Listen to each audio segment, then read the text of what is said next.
क्या आपको भी केमिस्ट्री में 90% मार्क्स चाहिए? भैया क्यों नहीं चाहिए 90+ मार्क्स? अगर आपको भी केमिस्ट्री में 90+ मार्क्स चाहिए तो मेरे द्वारा बताए गए बस इस 2 काम को फॉलो कर लेना। आप भी कहोगे कि भैया इतना दिन से कहां थे, काश पहले मुझे ये बात पता होना चाहिए। आप इस वीडियो को अंत तक देखिएगा, आपको पता चल जाएगा कि भैया अगर आप 2 काम को कर लेते हो तो आज से, और ये काम आपको आज से करना है। कमेंट में आप लिखना है कि भैया आपका चैलेंज एक्सेप्ट कर रहे हैं और आज से इस काम को हम फॉलो कर रहे हैं। और बस मेरी बात को आप समझते चलना। सबसे पहले मैं आपको जो है यह रियलिटी बताता हूं कि भैया क्या 90+ मार्क्स लाना बहुत टफ है? क्या भैया मेरा 90+ मार्क्स नहीं आएगा? आपको मैं एक रियलिटी बता देता हूं कि 90+ मार्क्स लाना कितना आसान हो सकता है। पेपर कितना मार्क्स का होता है केमिस्ट्री का? 140 नंबर का पेपर होता है। उधर से बोलेगा भैया 140 नंबर का पेपर कहां होता है, 17 नंबर का पेपर होता है। नहीं जी, 70 मार्क्स का ऑब्जेक्टिव क्वेश्चन पूछा जाता है और बाकी 70 मार्क्स का सब्जेक्टिव पूछा जाता है। तो 140 नंबर का पेपर होता है, लेकिन इसमें से आपको अटेम्प्ट कितना मार्क्स का करना होता है? तो इसमें से अटेम्प्ट मात्र 70 मार्क्स का आपको पेपर अटेम्प्ट करना होता है। यानी कि बिहार बोर्ड केमिस्ट्री में कितने मार्क्स के पेपर आपसे पूछते हैं? 140 मार्क्स के पेपर पूछते हैं, और उसमें से बनाने कितने मार्क्स के होते हैं? तो मात्र कोई भी 70 मार्क्स का पेपर जो है अटेम्प्ट कर सकते हैं।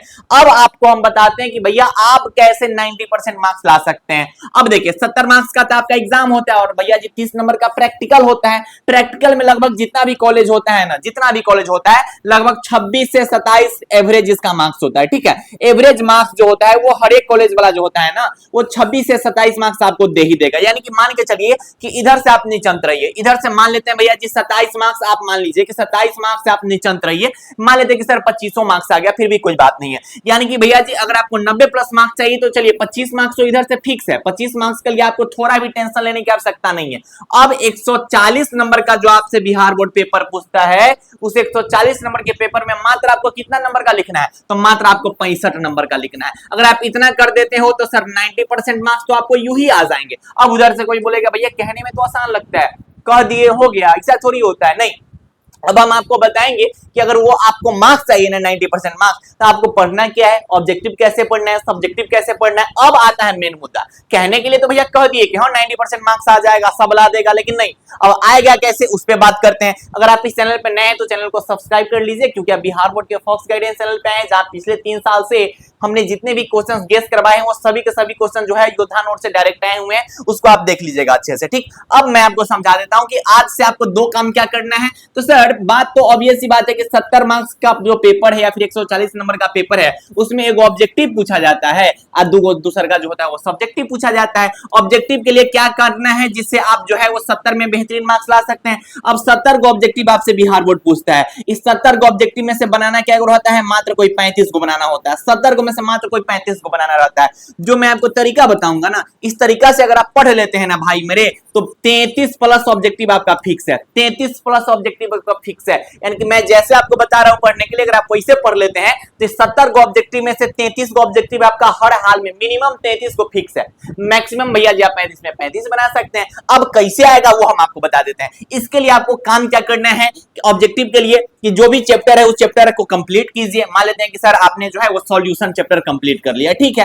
तो अगर आपने सॉल्यूशन चैप्टर को कंप्लीट कर लिया तो सर सॉल्यूशन से बनने वाले जो ऑब्जेक्टिव क्वेश्चन है ना, उसको कंप्लीट कर लीजिएगा, ताकि भैया जी एग्जाम में अगर पूछ दिया जाए सॉल्यूशन का कोई भी ऑब्जेक्टिव क्वेश्चन तो आप धरल्ले से बना दीजिएगा।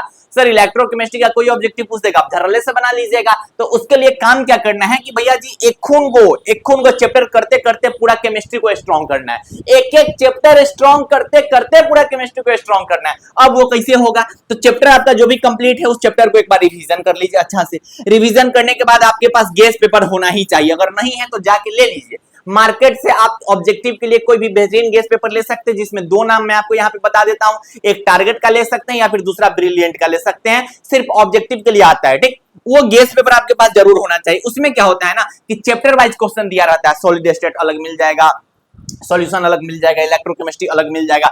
उसके बाद आपको करना क्या है कि रिवीजन कर लीजिए, और जैसे ही रिवीजन करना है ना, वही दिन गेस पेपर खोलना, अब बैठना और ऑब्जेक्टिव क्वेश्चन बनाना शुरू कर देना। खुद से बनाना पहले, ठीक। मान लेते हैं कि 50 गो क्वेश्चन है, तो 50 क्वेश्चन पहले खुद से बनाइए। यानी कि वो पेपर ले लीजिए, पहला का आपके अनुसार ए है तो ए लिख लीजिए, दूसरा का आपके अनुसार सी है तो सी लिख लीजिए, और उसको मिलाइएगा, आंसर की से मिलाइएगा और देखिएगा कि आप कितना ऑब्जेक्टिव क्वेश्चन बना पाते हैं। उसके बाद करना है क्या है, क्वेश्चन बैंक तो होगा ही, नहीं हो तो भैया ले ही लो, क्वेश्चन बैंक कौन सा लेना है, तो फिर से मैं बोल रहा हूं आपको चैप्टर वाइज कोई भी क्वेश्चन बैंक लेना है। उसके बाद आप गेस्ट पेपर का क्वेश्चन अगर बना लेते हैं तो आप क्वेश्चन बैंक उठाइए और क्वेश्चन बैंक का क्वेश्चन बना लीजिए, और लास्ट में बिहार बोर्ड जो मॉडल सेट जारी करेगा ना, बिहार बोर्ड अंत में जारी करता है मॉडल सेट, उसको बना लीजिएगा। यानी कि अभी आपको काम क्या करना है, अभी आपके पास जो भी चैप्टर है उस चैप्टर को अच्छे से रिवीजन कर लीजिए। रिवीजन करने के बाद गेस्ट पेपर उठाइए, गेस्ट पेपर से उस चैप्टर के जो भी ऑब्जेक्टिव क्वेश्चन है उस सब को बना जाइए। जो गलत हो रहा है ना भैया, उस पर साइन उन्हें लगा लो, हैशटैग उस्टैग स्टार स्टार लगा लो और उसको रट लो, याद कर लो, कुछ करके उसको खत्म कर देना है, ठीक।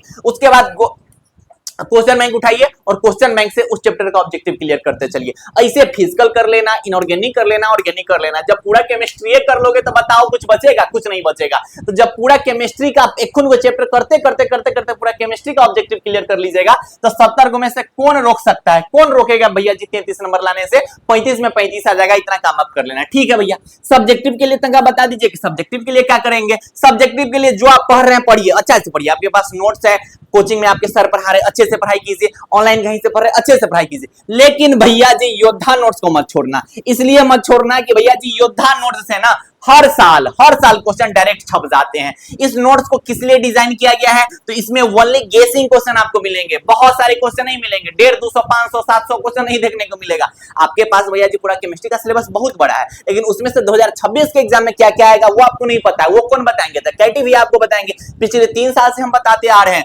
पिछले 3 साल से हमने जितने भी क्वेश्चन गेस करवाए हैं ना सर, उसमें क्या होता है कि 2 मार्क्स वाला क्वेश्चन कितना पूछा जाता है, 20 को पूछा जाता है। लिखना क्या रहता है सर, 10 को लिखना करता है। केटी भैया के नोट्स से हर साल जो होता है वो 12 से 15 टकराता है।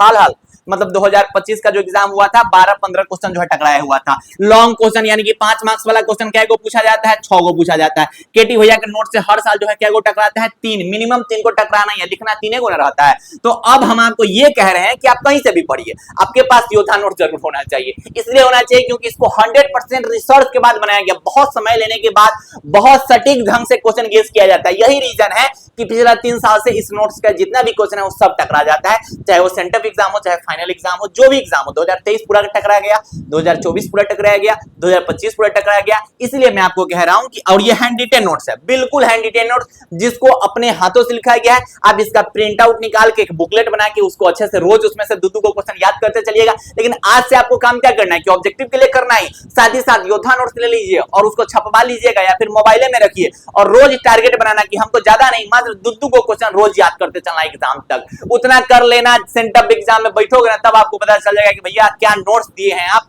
पूरा का पूरा क्वेश्चन जो है इसी के अंदर से आता है। योद्धा नोट्स के लिए आपको क्या करना है कि सर आपको जो है टीम मेंबर के नंबर पे आप मैसेज कर लेंगे, मैं यहाँ पे नंबर जो है लिख देता हूं, इस नंबर पे आप मैसेज करके जो है इस योद्धा नोट्स को पा सकते हैं। मैं बार बार कह रहा हूं कि आप कहीं से भी पढ़ाई कीजिए, मुझे उससे कोई दिक्कत नहीं है, लेकिन योद्धा नोट से अगर आप नहीं पढ़िएगा ना तो लास्ट में पछताइएगा। क्योंकि हर साल बिहार बोर्ड के जो बच्चे जो योद्धा नोट से पढ़ते हैं वो अपना रिजल्ट बेहतरीन लाते हैं, और जो योद्धा नोट्स को इग्नोर कर देते हैं ना, पता चलता है कि एग्जाम में जब बैठते हैं तब कहते हैं भैया काश आपका नोट्स हम ले लिए रहते। ठीक, 100% रिसर्च, 100% गारंटीड नोट्स आपको हम प्रोवाइड कराते हैं। ठीक है, ऑब्जेक्टिव के लिए ये काम कर लेना, सब्जेक्टिव के लिए ये काम कर लेना, और कैटेगरी पे भरोसा रखो।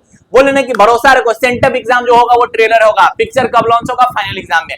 2026 का जो सेंटर एग्जाम होगा वो योद्धा नोट्स का ट्रेलर होगा, और 2026 का जो फाइनल एग्जाम होगा उसमें पिक्चर लॉन्च हो जाएगा। जाके आप मिला लीजिएगा, जाके आप देख लीजिएगा, हम आज ही कह रहे हैं। ठीक है, तो भाई अच्छे से करते रहिएगा। और ये वीडियो आपको कैसा लगा कमेंट में करोगे, भैया जी हम एक्सेप्ट कर रहे हैं, आपकी दोनों बात को एक्सेप्ट कर रहे हैं। और इस वीडियो को आप अपने कुछ दोस्तों तक जरूर शेयर कीजिएगा। पढ़ाई करते रहिएगा, मिलेंगे आप सभी प्यारे प्यारे भाइयों से और आप सभी प्यारी प्यारी बहनों से। तब तक के लिए बाय बाय, टेक केयर, जय Hind and love you all.